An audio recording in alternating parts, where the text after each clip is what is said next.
يا بني إسرائيل قد أنجيناكم من عدوكم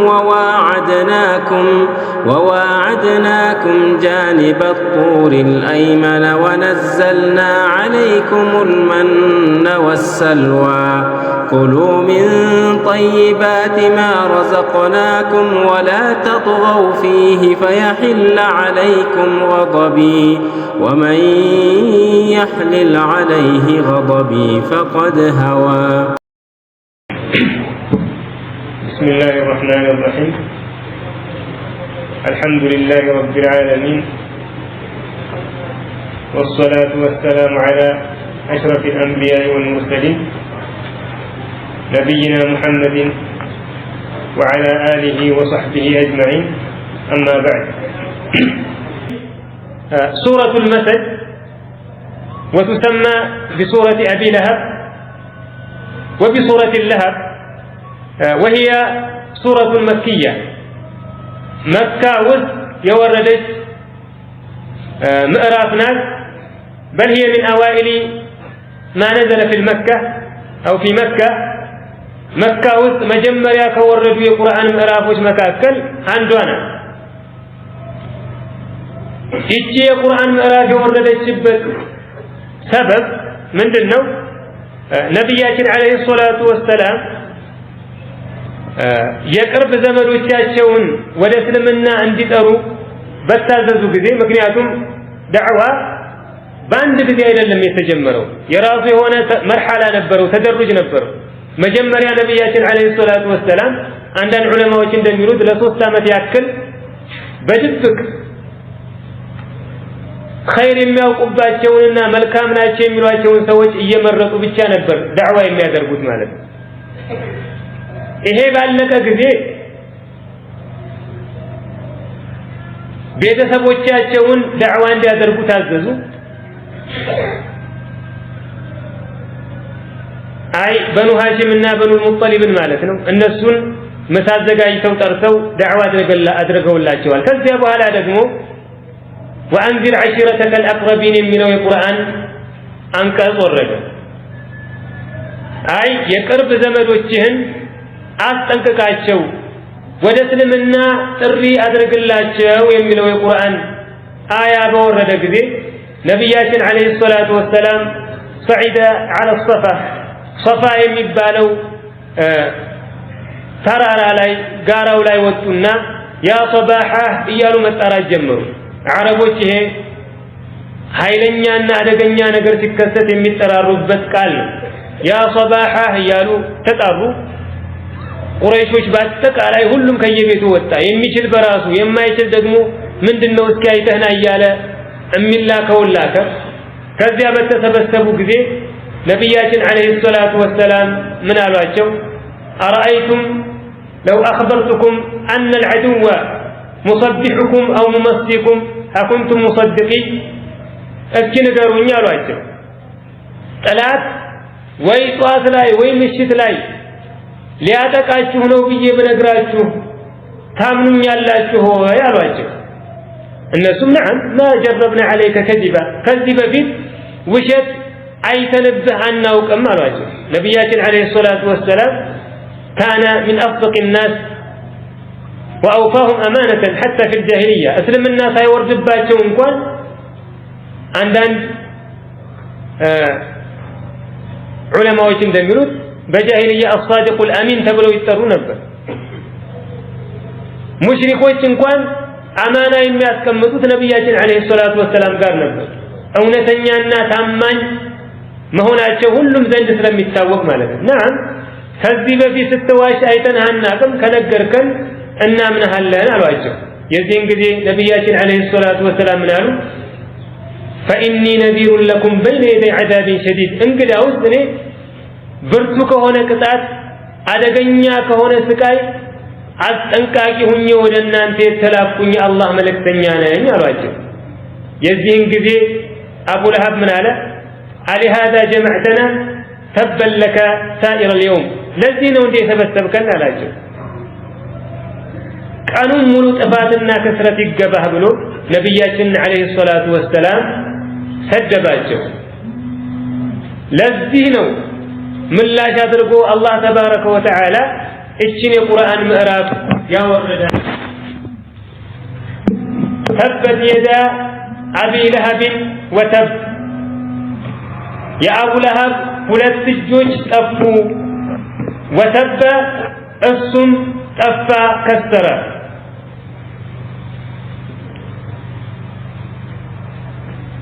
የመጀመሪያው ምንድነው ይላሉ አንዳንድ ዑለማዎች ዱዓ ነው አሉ፣ ልመና ነው። የሁለተኛው ደግሞ ኸበር ነው። አይ ተበት የዳ አቢ ለሀብ ወቀድ ተበ የመጀመሪያው በሱ ላይ ዱዓ እየተደረገበት እየተረገመ ነው።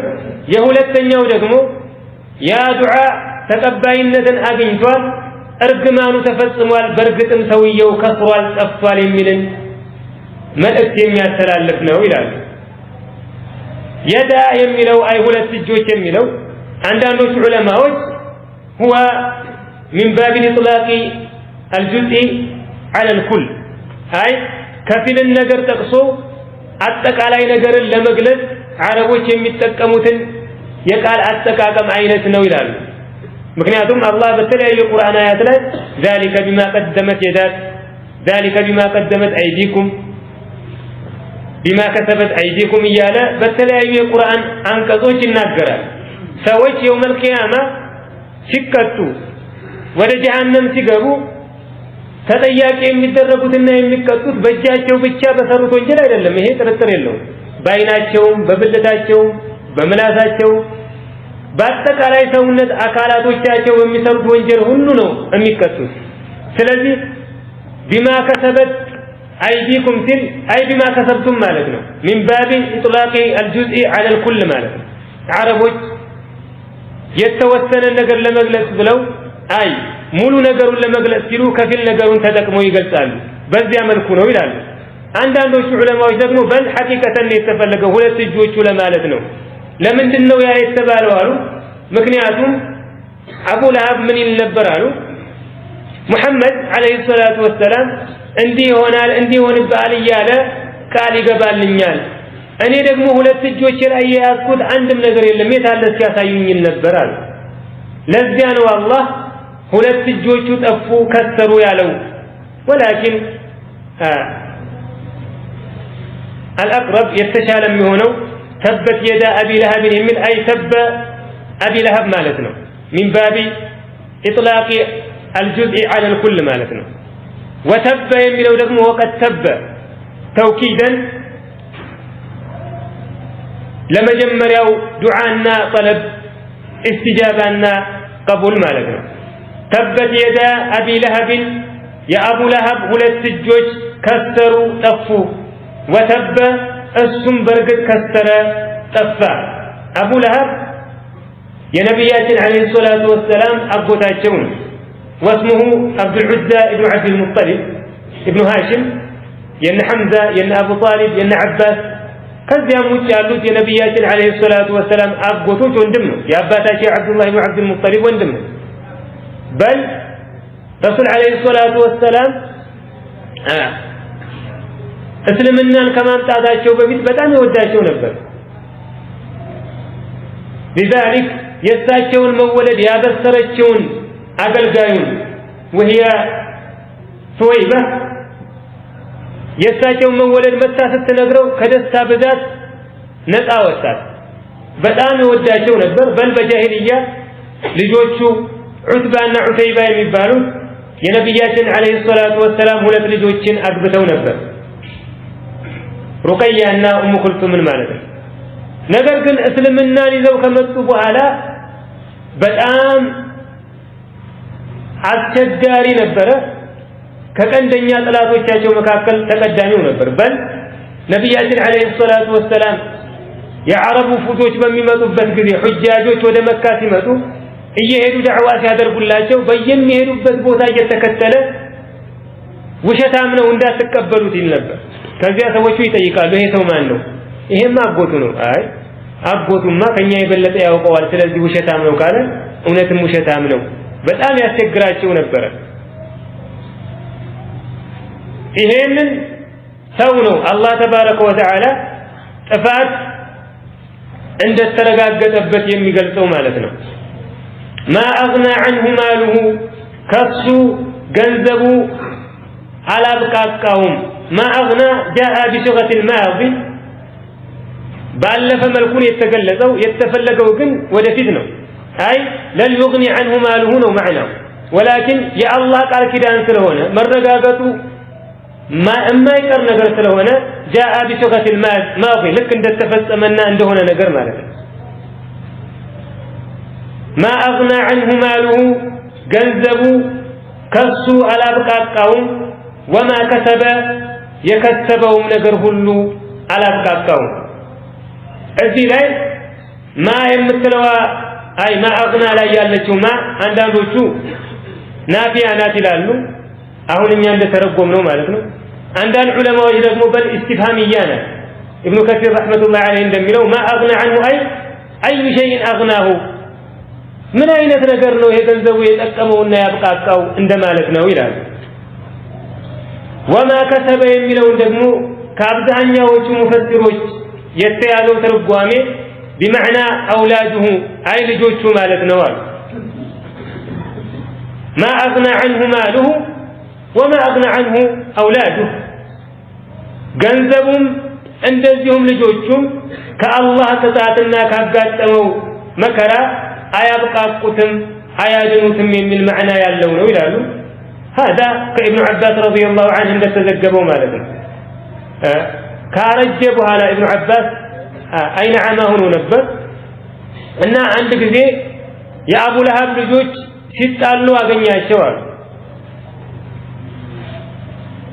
ከዚያ ሲገላግላቸው ከነሱ መካከል አንዱ ابن عباسን ገፈተረውና ጣለው ከዚያ ምን አለ اخرجوا عني كسب الخبيث እነዚህን ቆሻሻ ከስቦችን አውጡልኛል በሌላ ሪዋያ ደግሞ እንደመጣው هذا مما كسب ابو لهب እነዚህ አቡ ለሃብ ከከሰባቸው ሰዎች መካከል ናቸው ብሎ ይሄንን ወማ ከሰብ የሚለውን በልጆቹ የተረጎሙት አሉ ይሄን ኢብኑ ጀሪር الطبري እና ኢብኑ ከሲር وغيرهما من المفسرين የመረጡት ቀውል ነው አንዳንዶቹ ደግሞ ወማ የምትለውን ማ መውሱላናት بمعنى الذين يمتعوا ይላሉ ስለዚህ معناው የዚህን ጊዜ ምን ይሆናል ما اغنى عنه ماله الذي ورثه عن ابيه وماله الذي اكتسبه بيده كعباته كعبد المطلب يورثهم ገንዘብ ሆነ በእጁ ሰርቶና ለፍቶ የከሰበው አላብቃቃውም የሚል معنى የሚያስዝ ነው ይላሉ ወለም ዋሲዕ ሰፊ ነው مما كسب በእጁ የከሰበውን ገንዘብ ይገባል ومما كسب اولاده ልጆቹም ይገባሉ ምክንያቱም ነብያችን አለይሂ ሰላቱ ወሰለም በሐዲስ እንዳሉት ማለት ነው الولد من كسب الوالد ልጅ የወላጆቹ ከስብ ነው ስለዚህ እዚህ ላይ ወማ ከሰበ የሚለውን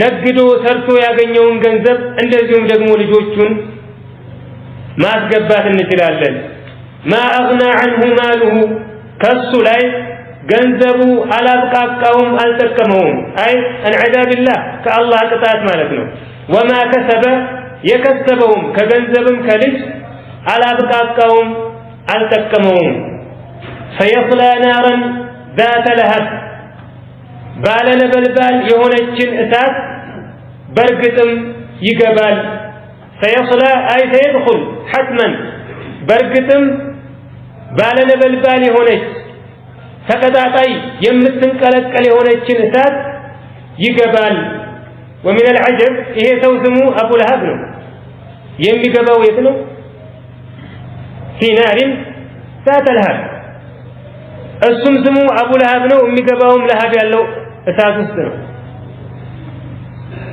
ይሄ ሰው አቡ ለሃብ የተባለው ለምንድን ነው ይላሉ ዑለማዎች እንደሚጠቅሱት من حسن وجهه ووضاءته ፊቱ የሚያበራና የሚያምር ነበር ለዚያ ነው አቡ ለሃብ የሚባለው ኩንያ ለቀብ የተሰጠው እንጂ ስሙ እንዳሳለፈው አብዱል ዑዛ ኢብኑ አብዱል ሙጠሊብ ነው ይሄ ሰው ባለ ነበልባልና ተቀጣጣይ የሆነችን እሳት በርግጥ ይገባል ወምራአቱሁ ሚስቱም እንደዚሁ ትገባለች አይ وستدخل معه امراته النار ሚስቱም እንደዚሁ ከሱ ጋር አብራ እሳትን ትገባለች እቺ ሚስቱ አርዋ ቢንቱ ሐርብ ትባላለች የአቡ ሱፊያን ኢብኑ ሐርብ እህት ናት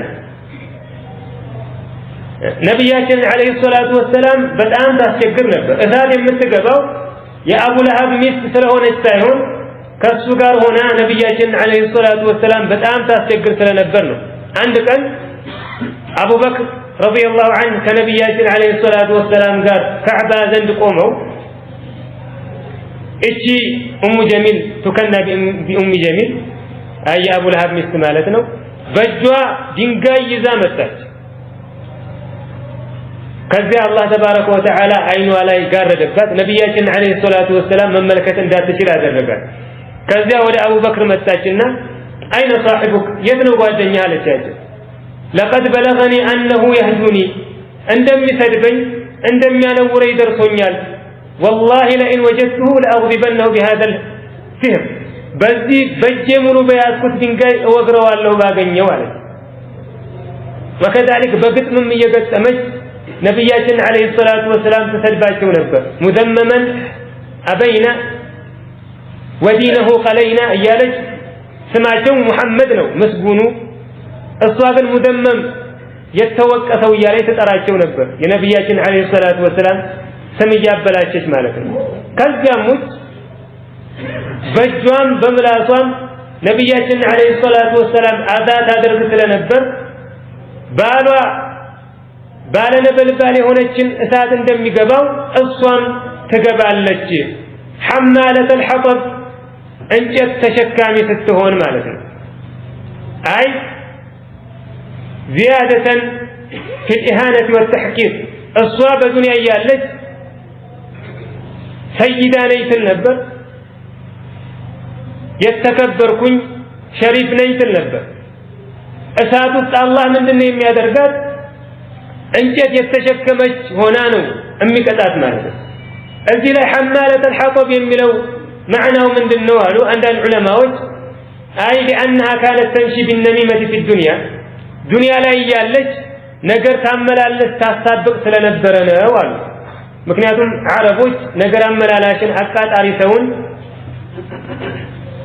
ሐጢቡል ከላም እያሉ ይጠራሉና ማለት ነው ነገርን እየሰበሰበ ከዚያ የሚያደርግ እቺ ሴት በዱንያ ያለች ነብያችን አለይሂ ሰላቱ ወሰለም በክፉ ሰዎች ዘንድ ታነሳ ከአንዱ ቦታ ወደ ሌላ ቦታ ነገር ታመላለስ ስለነበር በዚያ ወልጀዛኡ ሚን ጂንስ العمل በዚያ ስራዋ ተቀጣ ነው እሳቱ እንጨት ተሸካሚ የተደረገችው ይላል አንዳንዶቹ ደግሞ وهذا እነ ኢብኑ ጀሪር እነ ኢብኑ ከሲር አብዛኛዎቹ ሙፈሲሮች የመረጡት ቀውል ነው يوم القيامه جهنم እንጨት ተሸካሚ ሆነችው ለምንድነው በዱንያ ላይ እሾህ እየተሸከመች ነብያችን አለይሂ ሰላቱ ወሰለም የሚሄዱበት መንገድ ላይ ታስቀምጥ ስለነበረ ነው አሉ የሳቸው መመላለሻ መግቢያና መውጫቸው ላይ እሾህ እየተሸከመች ታስቀምጥ ነበር በሌሊት እሳቸውን እንዲወጋቸውና እንዲያስቸግራቸው ማለት ነው ለዚያ ጀዛ እንዲሆናት ነው አላህ ተባረከ ወተዓላ እሳቱ እንጨት ተሸካሚ ስትሆን የሚቀጣት ይላሉ في جيدها በአንገቷ ላይ الجيد هو العنق በልዓረቦች ያማረ አንገትን ነው ጂድ ብለው የሚጠሩት ማለት ነው እቺ ሴት በዱንያ ያለች ቆንጆ ነበረች አንገቷ ያማረ በዘሯም እንደዚሁ ሸረፍ ያላት ናት ነገር ግን ያ በየውም القيامة አያብቃቃትም በዱንያ ብዙ ጌጣጌጦችን ታንጠለጥልበት የነበረው የሚያምረው አንገቷ ምንድነው የሚደረግበት في جيدها በአንገቷ ላይ حبل من مسد ከቃጫ የሆነ ገመድ ተደርጎባት በዚያ እየተገተተችና በዚያ እየተቃጠለች ተስተቃያለች ትቀጣለች ይላል المسد معناه هو المفتول المشدود محكما ومتقنا በደንብ ተደርጎ የተፈተለና የተጎነጎነ ማለት ነው መስድ ማለት حبل ممسود قالوا عربون اي المفتول بشده በደንብ ተደርጎ የተጎነጎነና የተፈተለ ማለት ነው እዚህ ላይ ግን መስድ የሚለው حبل من مسد ከምንድነው የተፈለገው በሚለው ላይ ዑለማዎች መስድ ማለት አንዳንዶቹ من الحديد ከብረት የሆነ ገመድ ነው ይላሉ አንዳንዶቹ ደግሞ من النار ከእሳት የሆነ ነው ይላሉ የመጀመሪያውን ከነ ኢብኑ አባስ وغيره ተዘግቧል የሁለተኛውን ደግሞ ከነ ሱፊያን الثوري وغيره من السلف ነገር ግን አብዛኛዎቹ የሚሉት እኛም የምንመርጠው المسد هنا بمعنى الليف ቃጫ ማለት ነው الليف በአማርኛ ቃጫ ወይም ደግሞ ጭረት የምንለው ማለት ነው ከዚያ ከቃጫ በደንብ ተደርጎ ተፈትሎና ተጎንጉኖ ከተዘጋጀ ገመድ እሳቱ አንገቷ ላይ ተደርጎባት እንጨት ተሸካሚ ሆና ትቀጣለች ነው ማዕናው ይላሉ ኢብኑ ጀሪር ደግሞ ረህመቱላሂ ዐለይሂ እንደሚለው መስድ የሚለውን ቃል በመተርጎም ላይ ዑለማዎች መለያየታቸው ምን ያሳየናል አለ ይሄ ገመድ የሚፈተለው ከተለያዩ ነገራቶች መሆኑን ያሳያል ሊፉ ቃጫው ከእሳትም ከብረትም ከብዙ ነገራቶች ተደባልቆ ባንድ ላይ የተፈተለ በደንብ ተጠብቆ የተጎነጎነ አንገቷ ላይ ተደርጎ በዚያ የተገተተች እንጨት ተሸካሚ ሆና የምትቀጣበት ነው ይላል هذا والله اعلم وصلى اللهم على نبينا محمد وعلى آله وصحبه وسلم سبحانك اللهم ربنا وبحمدك أشهد أن لا إله إلا أنت أستغفرك وأتوب إليك